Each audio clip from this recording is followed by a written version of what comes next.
جو قربانیاں پیش کرتے ہیں عموماً جو بکرے کی قربانی ہوتی ہے یا قربانی جو پیش کی جاتی ہے اس کی وجوہات جو بنتی ہیں وہ ہیں چار وجوہات ہیں. there is a 4 reasons کہ جس کی بنا پر کسی پر قربانی واجب ہوتی.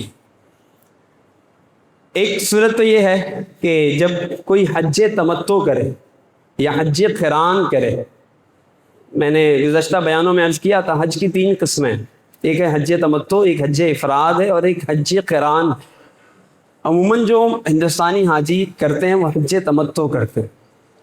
یہ بھی بیچارے حاجیوں کو پتہ نہیں ہوتا، یہاں سے جا رہے ہوتے ہیں، ان سے پوچھا جاتا ہے کہ کون سا حج کریں گے، تو کہاں حج کریں گے، کون سا کریں گے؟ ارے حضرت حج کریں گے. اور کون سا حج کون سا ہوتا ہے؟ تو بیچارے کو نہیں پتہ ہوتا. تو عموماً ہم حج تمتع کرتے ہیں، جبکہ اس کا پتہ ہونا لازم ہے کہ اگر یہ پتہ نہ ہو کہ حج کون سا کر رہے ہیں تو اسی کے مطابق اس کے متعلق احکامات بھی ہیں. حج تمتع ہوگا تو اس کے احکام مختلف، حج افراد ہے تو اس کے احکام مختلف، حج قران ہے تو احکام مختلف. تو جو قربانی دم شکر جن پہ لازم ہوتی ہے، شکرانے والی قربانی حاجی پر، یہ لفظ شکرانہ بولا تو جاتا ہے مگر یہ قربانی واجب ہوتی ہے. وہ 2 قسم کے حاجیوں پر ہوتی ہے، ایک حج تمتع کرنے والے اور ایک حج قران کرنے والے، ان پر قربانی واجب ہوتی ہے. اس لیے اگر کوئی مالک نصاب شخص حج کرنے کے لیے جائے کہ مطلب مالک نصاب ہے تبھی حج کر رہا، تو اس پر 2 قربانیاں لازم ہو جاتی. ایک تو حج والی قربانی اور ایک وہ قربانی جو وہ اپنے علاقے میں رہ کر کرتا ہے. بس یہ ہے ایک صورت رخصت کی بن سکتی ہے کہ اگر وہ حاجی ایام حج میں، بلکہ ایام حج میں تو خیر حج کیا جائے گا، ایام نحر میں، وہ کیا ہیں 10 11 12 ان 3 دنوں میں اگر وہ حاجی مسافر ہے تو مسافر کو رخصت مل جاتی ہے کہ مسافر پر قربانی واجب نہیں ہوتی. تو کئی حجاج ایسے ہوتے ہیں جو مسافر ہوتے ہیں وہاں، بلکہ ایک بڑی تعداد وہاں پہ مسافر ہوتی ہے تو ان پر قربانی واجب نہیں ہوتی. لیکن اس کا بھی انہیں علم ہونا چاہیے کہ میں مسافر ہوں کہ مقیم ہوں. ایک اللہ خیر فرمائیں، مگر اس مسئلے کے حوالے سے میں کہوں 90% لوگ غلطیاں کرتے ہیں تو کرتے ہیں، ان کو پتہ ہی نہیں ہوتا کہ ہم یہاں مقیم ہیں کہ مسافر. میں اس کی تفصیل نہیں عرض کر رہا ورنہ بات اتنی گہری ہوگی کہ شاید دیگر عوام کو سمجھ ہی نہ پڑے. تو اس کا معلوم ہونا ضروری ہے. جو شخص بھی حج کرنے جا رہا ہے تو اپنے ٹائم شیڈیول کو کسی مفتی صاحب کو بتا کر سمجھ لے کہ حضرت یہ میرا جدول ہے، یہ میرا ٹائم شیڈیول ہے، اس کے مطابق میں جا رہا ہوں، مجھے آپ بتا دیں کہ میں مکے میں مقیم رہوں گا یا مسافر رہوں گا، مدینے پہنچوں گا تو میں مقیم رہوں گا یا مسافر رہوں گا. وہ انشاءاللہ اس کی وضاحت کر دیں گے.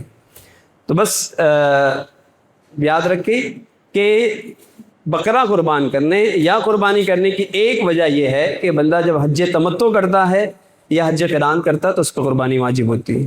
دوسرا ہے منت کی قربانی. عموماً یہ ہوتا ہے کہ کسی بچے کی طبیعت خراب ہو جائے، گھر میں کسی کی طبیعت خراب ہو جائے تو ہم اللہ کی بارگاہ میں یہ عرض کرتے ہیں کہ اے اللہ میرا بھائی یہ شفا یاب ہو جائے، میرا بیٹا شفا یاب ہو جائے، میرے والد شفا یاب ہو جائیں.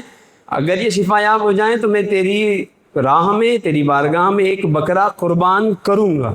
تو یہ منت ہو گئی. اب اگر جس مریض کے لیے یہ منت کی گئی وہ شفا یاب ہو گیا تو اب اس پر بھی قربانی واجب، یہ منت کی قربانی. تیسری صورت ہے کہ کوئی فقیر شرعی ہے، یعنی وہ مالک نصاب نہیں ہے، اس پر قربانی واجب نہیں ہے لیکن شوق ہے کہ میں بھی قربانی کروں. بعض لوگ پوچھتے بھی حضرت کہ مجھ پر قربانی تو نہیں ہے لیکن اگر کروں تو کیسا؟ تو کوئی حرج نہیں ہے. اگر کوئی فقیر شرعی ہے یعنی مالک نصاب نہیں ہے، 52.5 تولہ چاندی کی جو قیمت بنتی ہے کم و بیش 1,76,80,000 روپے کم و بیش جو بنتی ہے، روزانہ یہ ریٹ جو ہے وہ کم زیادہ ہوتا ہے، فلکچویٹ ہوتا ہے. تو اگر اتنی مالیت اس کے پاس نہیں پائی جاتی، مثلا اس کے پاس 1.25 لاکھ روپے ہی ہے تو مالک نصاب نہیں ہے. اگر سب کچھ یعنی ملا کر سونے چاندی عام طور پہ مردوں کے پاس نہیں ہوتا تو ان کے پاس مال تجارت ہوتا ہے یا سیونگ ہوتی ہے یا ایف ڈی انشورنس یا کسی کو قرض دیا ہوتا ہے، تو یہ رقم ملا کر اگر کم و بیش 1,75,000 بن جاتی ہے تو یہ شخص مالک نصاب ہو جائے گا. لیکن اگر کوئی شخص مالک نصاب نہیں ہے اور قربانی کرنے کی نیت سے، قربانی کے دنوں میں قربانی کرنے کی نیت سے اس نے بکرا خرید لیا تو اب خریدے ہوئے اس بکرے کی قربانی واجب ہے. اس فقیر پہ بھی واجب ہو جائے گی اور اس کو وہ بکرا قربان کرنا پڑے گا لازماً. اب نیت تبدیل کرے گا کہ نہیں کرتا تو پھر گناہ گار ہوگا, ترک واجب اس پہ لازم آئے گا. اور چوتھی صورت وہ عام ہے اور وہ ہے سنت ابراہیمی والی جو ہم ادا کرتے ہیں. یہ تیسری جو صورت ہے فقیر شرعی والی وہ بھی اسی سے متعلق ہے, لیکن وہ تو فقیر پر قربانی واجب ہو گئی. اب چوتھی جو صورت ہے وہ مالک نصاب, جو مالک نصاب ہے. اور مالک نصاب کون ہے؟ جو میں نے عرض کر دیا 52.5 تولہ چاندی کی قیمت کا جو مالک ہو جائے, وہ چاہے کسی صورت سے سیونگ ہو, مال کسی کو قرض دیا ہے, ہیوی ڈپازٹ پر رہتا ہے, کسی کو ہیوی ڈپازٹ دیا ہوا ہے, تو وہ رقم بھی کاؤنٹ ہوگی. اور یہ کل ملا کر یہ رقم اگر 1,75,000 80,000 پہنچتی ہے تو ایسا شخص مالک نصاب ہو جائے گا اور اس پہ قربانی واجب. اب بکرا لانا واجب نہیں ہوتا, قربانی واجب ہوتی ہے. اب مثلا اگر کسی بڑے جانور میں شامل ہوتا ہے, ایک حصہ شامل کرتا ہے, اس ایک حصے کو خریدنے میں یہ 2,000 2,500 3,000 روپے خرچ کرتا ہے, تو اس کی 2,500 3,000 میں اس کی قربانی ہو جائے گی. ٹھیک ہے, یہ بالکل کما حقو جیسے قربانی ہوتی ہے نا, جیسے بکرے پہ قربانی ہوتی ہے, ایسے ہی بڑے جانور میں شمولیت پر بھی قربانی ہو جائے گی. اس کے لیے لازم نہیں ہوگا کہ 25 30 35 40 45 ہزار کا بکرا ہی خرید کے لائے.